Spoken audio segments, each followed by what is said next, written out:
What does it really cost you to spend years erasing your accent, ignore your culture, just to feel like you can belong in the room? My guest today has had to think about that more than most. She was born in Frankfurt, baptized in Kabul, raised across Afghanistan, Ethiopia, and the Congo. So to say she had an inner identity conflict is an understatement. As an adult, she spent years trying to sound more American, conforming to the standards that she thought she had to in order to be accepted. However, while building a very successful career at companies like IBM and Deloitte, and now as a consultant, she's been able to not only embrace her accent, she's also embraced another side of herself. Silke calls herself a hippie in corporate clothing. And today we talk about what it actually costs to hide the parts of yourself that you feel don't fit in and what changes when you finally stop. I'm Tanya Suarez, and if you're a leader who's a non-native English speaker, this is for you. Thank you so much for joining me today. I'm so excited to share not only your story, but the multifaceted nature of your curiosity. Before we get into all that, though, could you please introduce yourself? Yes, thank you, Tanya, for having me. My name is Silke Meixner. I'm a technology innovation strategist. My native tongue is German, and I've been a US and German citizen now for a while, so dual citizenship. I live in my chosen city, Los Angeles, California, and also travel the world quite a bit for work. My day job is in technology and innovation consulting. Digital transformation is what I play with every single day. I love that. And going back to the beginning, just for a mere moment, because you have what I consider a very unique childhood. So, very quickly, can you tell my lovely insiders what are the countries that you grew up in? Oh dear. As a kid, I didn't know it was not the usual route. My parents were working internationally, and so I was in Afghanistan, there was Ethiopia, the Congo, and then we settled in Germany for quite some time. My high school years were there. And then I also lived and studied in the UK. And then for many years now, I've been residing in California, and work takes me usually to places like Brazil, India, anywhere in Europe. Very nice.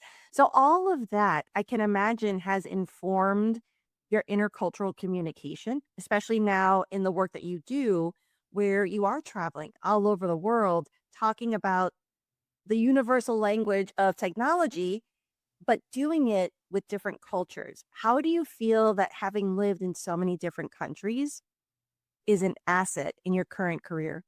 I like the question very much because it hasn't always been like that. I firmly believe that it's an asset now. It took me a while to get there. What I learned early on, key takeaway is you as an individual have to assume that not everyone thinks like you and also not speaks like you. So for a microsecond, put yourself into the shoes of the other person or the other group. It allows for a little bit more of a wider horizon. Without fail, it's been my mantra to try to take a step back and see if I really see the full picture, because I often don't. So where the power of a team comes into play, for example, or even just the fact that you pause for a second before any implementation project, et cetera, to try to get a diversity of thoughts and opinions and maybe aspects into the room, that's really important. Makes for a more robust overall outcome.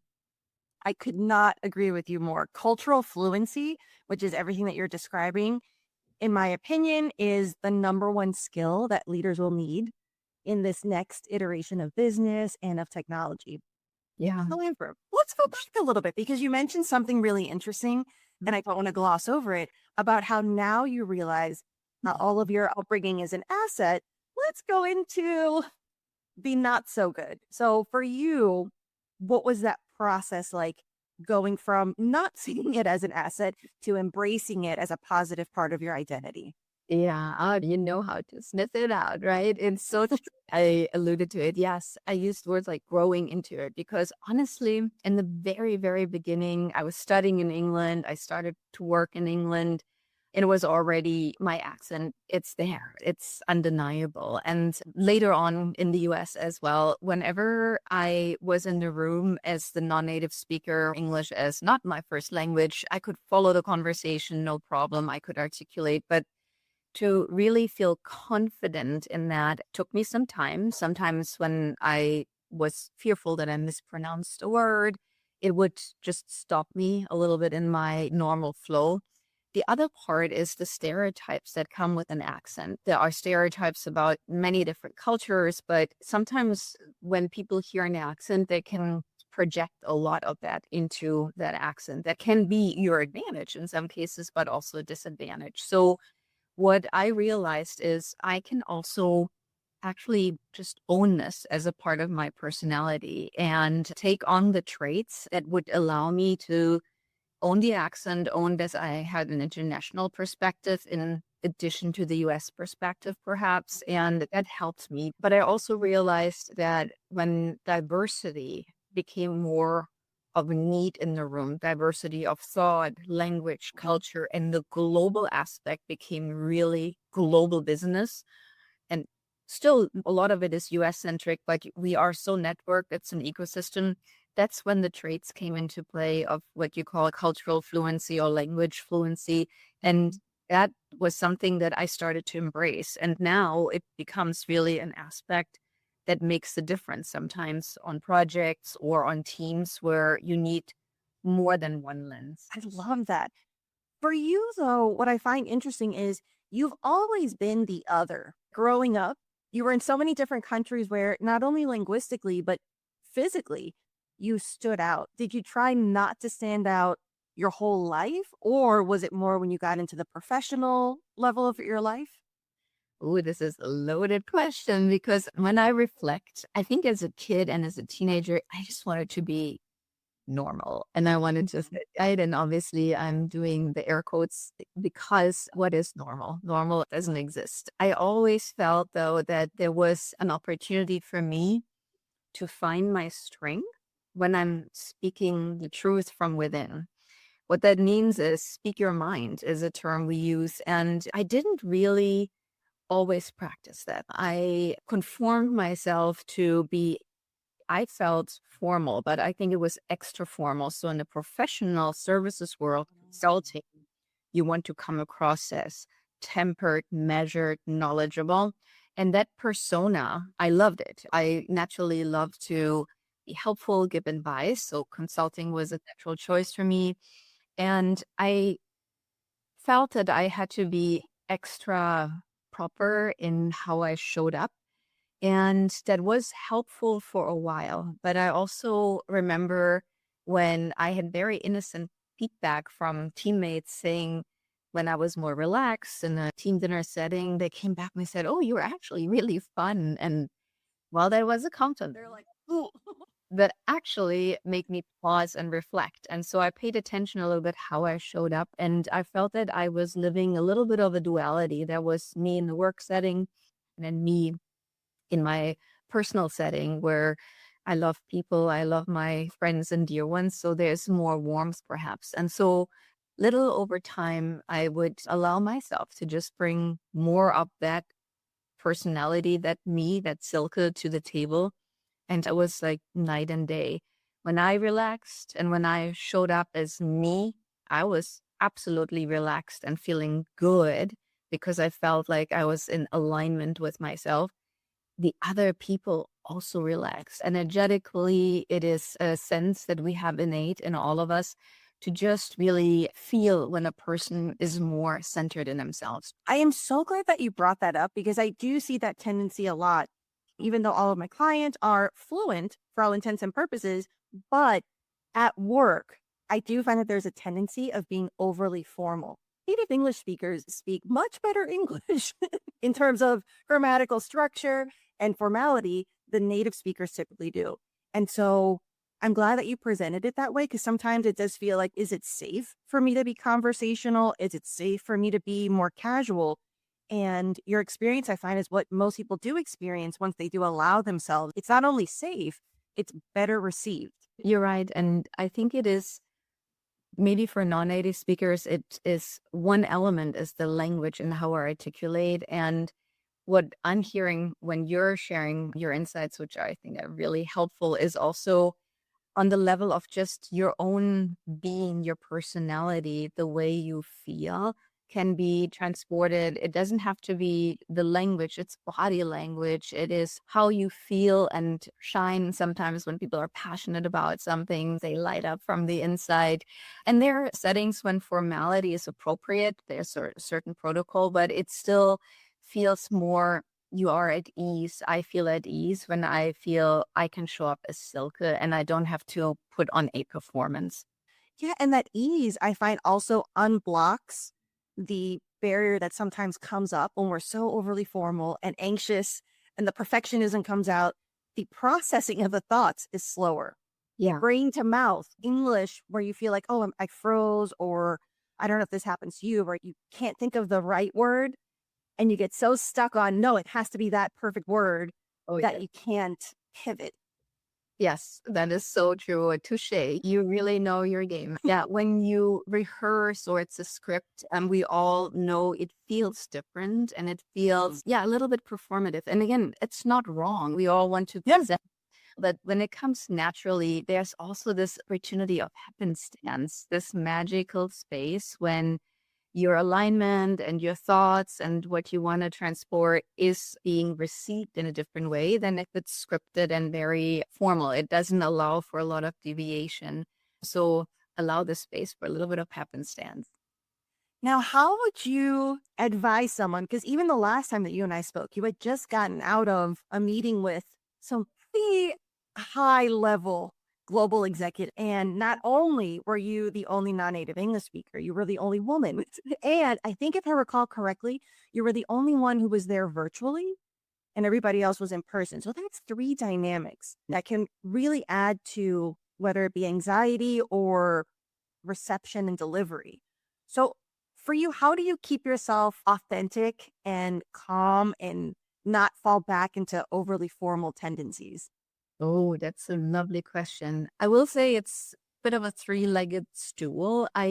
So in my professional services world in consulting, I do need to feel, and it's really a feeling of I have done the work, the due diligence, the team and I have prepared. What we have to share is ultimately extremely helpful. And if I feel like this is not the case, then something is askew and needs to be revisited. But by and large, when it's an important presentation or a readout, like the one you're describing, it makes such a difference to feel prepared that the facts, the data, that the message is clear. So, number one, that's the bedrock. On that builds the ability of what I said earlier, trying to figure out in my mind and also quite literally looking at who is in the room, whether it's in person or virtually.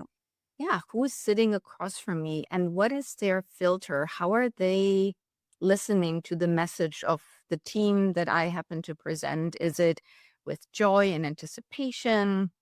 Is it with trepidation? Is it a bit maybe defensive for a variety of reasons? It could be all of the above or definitely several factors. Or some people are also extremely busy. They might show up, especially on virtual calls, and you might not know if they're really actually engaged.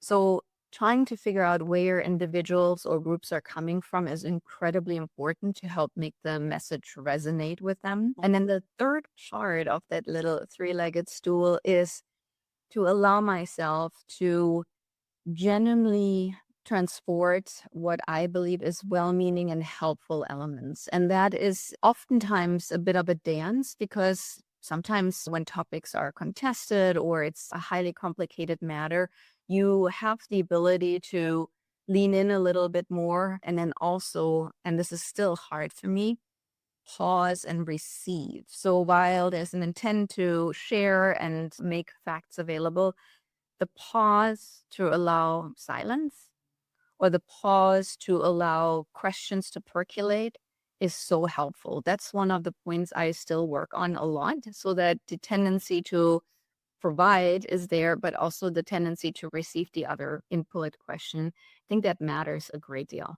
And that's hard, even for native speakers, to not fall into immediately responding or getting defensive. Like you said, if it's a contentious environment, active listening is such an important skill. And I just want everyone to know It is not something you're born with. It is not innate. You might even be a good listener, but to be a great listener, to really have active listening is a skill that will always be improved. And I love that you brought up that you not only listen, but the way that you prepare is also trying to understand their mindset before the meeting, because that definitely influences the word choice.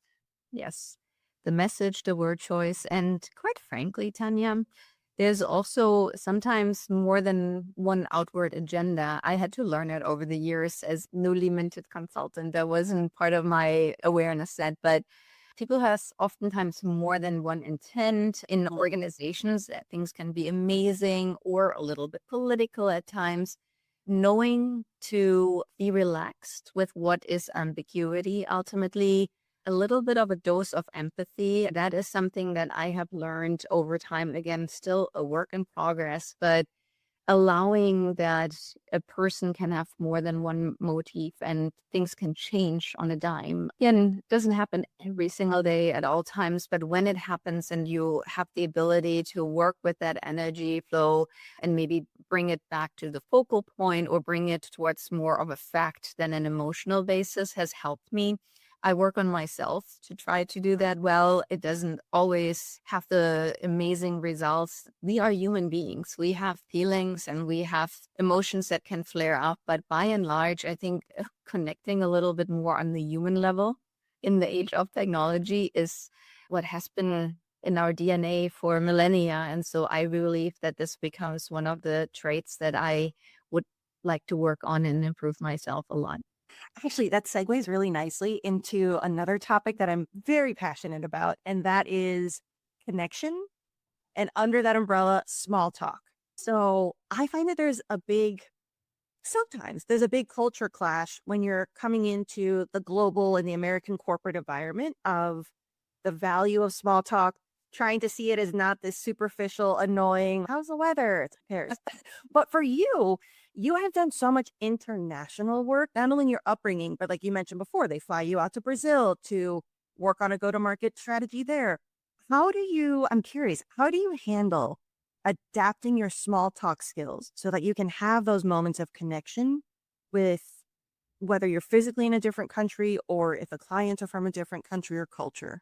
I have two variations for you, Tanya. One is the one that I try to do, the learn one, and then the other one is the without fail works all the time. It's definitely not where I have my forte. And the weather, similar. It's something that you can, of course, reference, but then I live in California. We usually have pretty decent weather. So the one that I allow myself to do, and it's so fun and delicious, is will ask the question that I really would like to know, appropriate and within the context. But if I hear something in the person's introduction or they volunteer something about maybe their vacation or hobby or something, instead of going towards the next agenda item, I will pause for a second and I will go a little bit deeper.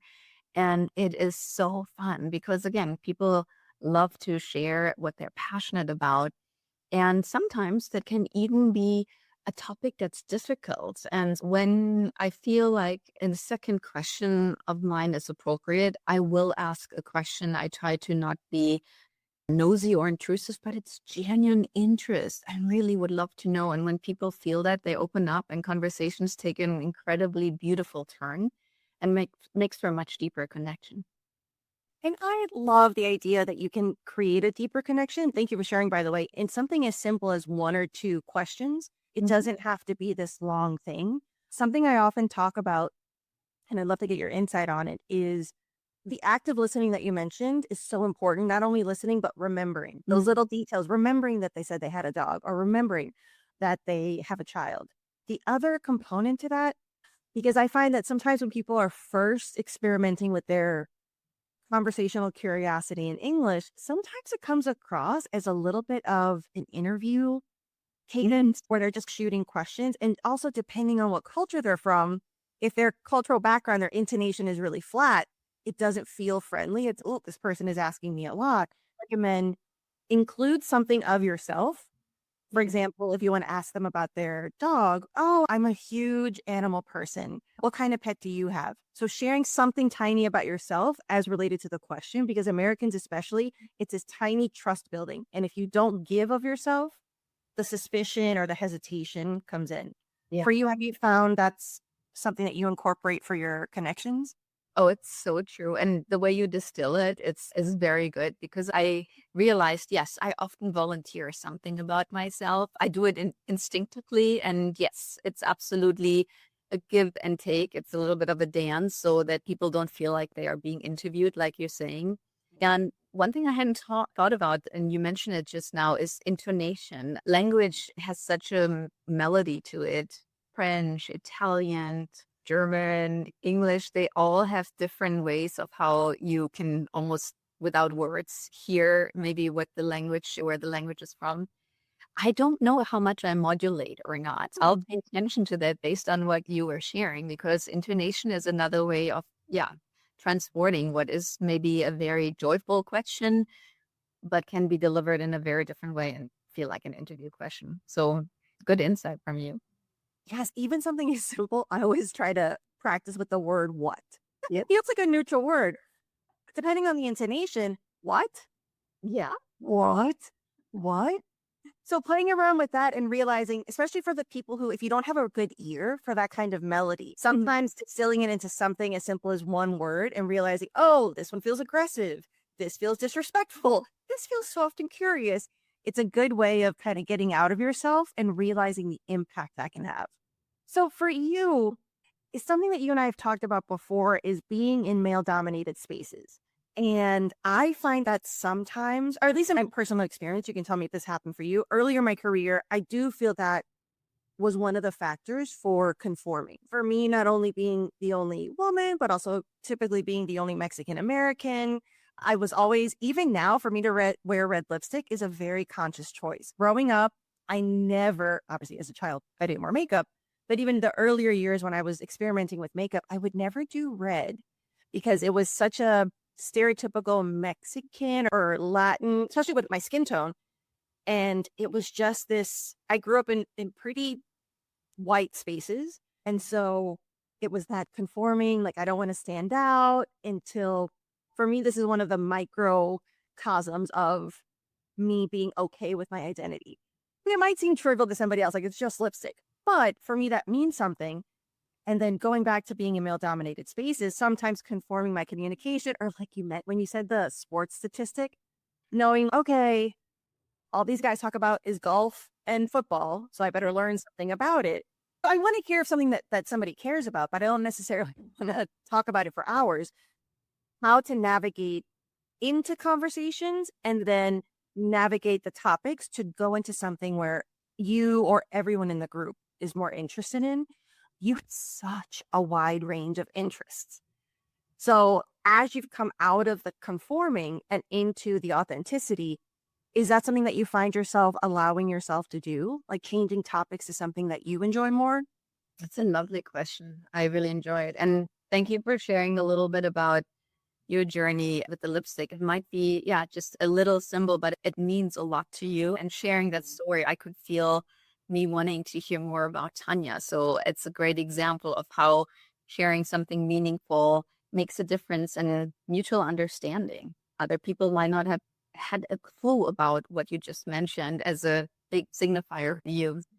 Yes, I have to admit that I couldn't stop it any longer. I can't resist. So when I feel that I can share a topic that is maybe not directive, right? Take the work environment as an example again. If I share a topic of something that I'm passionate about, I'm part of organizations that promote benevolent AI. So really helping create some level of balance and a more positive, abundant mindset for really AI and machine learning enabling humanity.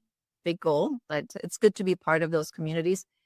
I don't want to hold back sharing that when appropriate. And what I noticed, it allows a conversation. I look at it as it's a meandering, sometimes it's a flow. when appropriate, and I share a little detail of maybe some of the work in benevolent AI or something that the team and I are proud of, it is so refreshing to see people pay attention to it or latch onto it. Those who are interested feel drawn to it and will ask for more information. Those people where this is not part of their natural reality, it will be another topic and it can flow by. So, this idea of sharing, you mentioned it a little while ago, sharing something about yourself, plus the enthusiasm and the genuine joy of it is such a unifying feeling that people, again, who have an interest in it, they want to hear more. So, it's a pull versus a push that I love. And similarly, I just enjoy so much when I get people to talk about some of the things that are outside of maybe the expectation. I had amazing conversations with clients who were very formal and very straight as an arrow in the project and boardroom. And then they are a cappella singers or play the guitar or real foodies. It is so refreshing when we bring that humanity to the environment. I fully agree because I feel like, especially in the age of technology, the way we connect is changing. Some people might argue in a bad way. I argue in a good way because I get to connect with people all over the world because of technology just sitting at home. Yeah. And so I find that potential is so beautiful. Yeah. I love that you bring that up because I remember that very vividly. The three of us, having not met in person before, having had an opportunity to really go deep into topics that were dear to our heart and that were everywhere on the spectrum. They were full of joy and also had worry and concerns. Sharing in such an environment, it really resonated with me, obviously. And it stuck with me. It's a memory, and it's a memory of actually a joyful, lovely afternoon that we spent that made me trust in the ability to do this also with other people, right? And it's always helpful to understand in which setting you can allow that full spectrum to come to the table and where you might want to be a little bit guarded. I'm not a fan of sharing everything out there in the open, but in the right setting, and especially in personal connections face to face. That was quite special. Yeah, I really appreciated that sentiment that we shared. Have you found yourself going into other rooms like that with that kind of sentiment? Yes, but I very much feel like you do. So I do believe in having cautious authenticity, but it's not always safe. I don't quite agree. And I understand where they're coming from, but I don't quite agree with the notion of be yourself fully in every situation. That's not always safe. For a long time before I had legal protections in Louisiana, where I grew up, I couldn't talk about certain parts of my identity being queer because I could lose my job. But finding out which part of yourself safe to indulge in or to be vulnerable about or to open up about. And a lot of times, if you're not sure, I always recommend lead with curiosity and questions. Yes. However, I think for you, you can definitely speak to this. Be aware of social norms as well and cultural norms. Certain things that might be appropriate to ask about in one country are completely inappropriate in another. So doing a little bit of background research is good. And if you don't have time, especially if I'm meeting someone new, I like to throw out the caveat or disclaimer of you don't have to share this if you don't want. I'm curious. Yeah. And so just allowing that safety of I'm not sure if this is an appropriate question, but I'm going to put it out there anyway. And I find that typically it's well received, or if it's a sensitivity, the person's, oh, thank you for asking. And they'll change the subject, or I actually don't feel comfortable talking about that. That's fine. Yeah. Because we never know. It goes back to the beginning of our conversation of you can try to put yourself in someone's shoes, but sometimes you just don't know what you don't know. The example I always use is cautioning people to either have empathy, sympathy, or whatever you want to label it when asking about someone's family. Yeah. My rule of thumb is don't ask about someone if they have children or a spouse unless they have mentioned it. It might seem like an innocuous question, but you don't know someone's fertility journey, and that could be a trigger there. You don't know someone's legal status. That might be a trigger there for their partnership. And Sometimes you get really excited in the moment, though. So I always like to also have a backup plan because sometimes you do get excited and you do ask a question. So having that verbiage of if you see a reaction where they're feeling, oh, you know what? Never mind. Let's talk about something else instead. Or listen, you don't have to answer if you don't want. I just got excited. So Yeah. just creating safe spaces, Yeah. especially if you're in leadership, because when you're the leader, it goes beyond just colleagues. And you might think that someone's friendly, but at the end of the day, it is a corporate friendship or a corporate relationship. So Mhm. maintaining that caution and creating a safe space can help make the company or the team take on that same level of respect for other people as well. Absolutely. I also realized if I'm lucky, some of the business relationships become personal relationships. Clients of mine, I've seen them grow and prosper over years. And it's lovely when you come back because you have shared experiences, shared trust, especially then the what is sacred in personal conversations and vulnerability in a more relaxed setting. I always make sure to hold that in a container versus in the group in the more formal setting. I think that also probably goes without saying, but I think people notice that when they share and they share out of a place of vulnerability or concern, and you're there for them, literally, you have their back, that you also don't use that information or weaponize it in a way. It's so important. And I feel like you can tell when someone is listening with the intent to hold the space, or in some settings, you just get a vibe that maybe I share a little bit less. It's okay to keep information that is not necessary to be my own personal choice to share or not. Yeah, definitely listening to that intuition is always good. Yeah. Speaking of vulnerability, that brings us to my final and favorite question, which is what is something that you wish more people would ask you about?